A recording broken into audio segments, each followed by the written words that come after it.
Assalamualaikum warahmatullahi wabarakatuh. Selamat siang. Perkenalkan, nama saya Nur Fitri Oktaviani dengan NIM 14014222430 presensi 7. Pada kesempatan kali ini, saya akan menyampaikan peran teknologi dalam menunjang dunia pendidikan. Video ini dibuat guna memenuhi tugas mata kuliah Literasi Digital dan Kemanusiaan yang diampu oleh Ibu Petra Kisti Mulyani, SPD, MED, PhD. Konsep dasar e-commerce. E-commerce adalah perdagangan yang dilakukan melalui jaringan komputer. Aktivitas yang dilakukan dapat berupa penjualan, pembelian, pertukaran produk, jasa, serta informasi. E-commerce memudahkan pengguna melakukan aktivitas jual beli transaksi tanpa harus hadir, bertemu langsung, dan aktivitas yang dilakukan dapat kapan saja. Pengguna e-commerce juga memudahkan pembeli dalam memilih atau menentukan barang yang diinginkan. Cara kerja e-commerce dengan memberikan rekomendasi barang menurut perbedaan harga dan kualitas. Pengembangan e-commerce tak hanya terbatas pada perdagangan melalui jaringan internet, melainkan dikembangkan agar transaksi mudah, cepat, dan efisien. Pemanfaatan e-commerce dalam dunia pendidikan.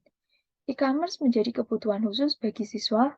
Mereka dengan mudah melakukan aktivitas jual beli barang-barang kebutuhan, serta membuka usaha tanpa harus membuat toko secara offline.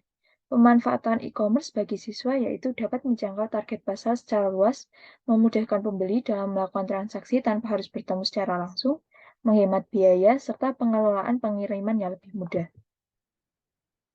Pentingnya pendidikan etika dunia siber. Era serba digital ini hampir semua aktivitas yang dilakukan memanfaatkan teknologi dan internet. Perubahan ini memerlukan pedoman agar aktivitas yang dilakukan dapat sejalan dengan sebagaimana yang diinginkan. Seringkali kebebasan berekspresi yang tidak dikontrol hingga hilangnya batas privasi. Penerapan etika siber turut andil dalam menciptakan ketertiban dunia maya antara lain. 1. Menghargai pendapat orang lain. 2. Hindari membagikan informasi dan aktivitas pribadi. 3. Berikan pesan dan kesan positif terhadap postingan orang lain. 4. Identifikasi sumber informasi yang didapatkan. Dan 5. Ada belajar dalam memahami fitur dan penggunaan media. Pemanfaatan internet secara bijak dalam pendidikan. Berbagai manfaat yang didapatkan dari penggunaan internet, terutama di dunia pendidikan. Penggunaan internet sebagai sumber belajar menjadi alternatif bagi siswa dan guru dalam menentukan sumber belajar yang relevan saat ini. Internet hadir juga sebagai tempat mencari sumber belajar yang efektif dan efisien, karena siswa tercetus untuk belajar secara mandiri tanpa didampingi oleh guru. Kemandirian yang dihasilkan dari pemanfaatan internet ini mendorong keinginan untuk bereksplorasi secara mendalam sehingga berpengaruh dengan peristiwa belajar siswa. Undang-Undang ITE.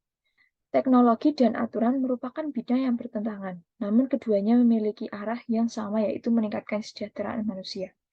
Hukum hadis sebagai pedoman dalam bentuk undang-undang. Undang-undang merupakan peraturan yang terdapat di suatu negara yang mempunyai sifat mengikat.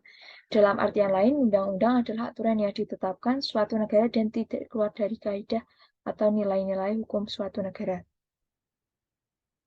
Kesimpulan, perkembangan teknologi tidak pernah jauh dari aktivitas manusia, sehingga dalam penggunaannya perlu adanya pedoman. Penggunaan teknologi tanpa didampingi dengan pengetahuan dapat menimbulkan dampak dalam berbagai bidang kehidupan. Teknologi hadir menjadi jalan pintas serta solusi permasalahan dalam dunia pendidikan. Terima kasih. Sekian, terima kasih. Wassalamualaikum warahmatullahi wabarakatuh.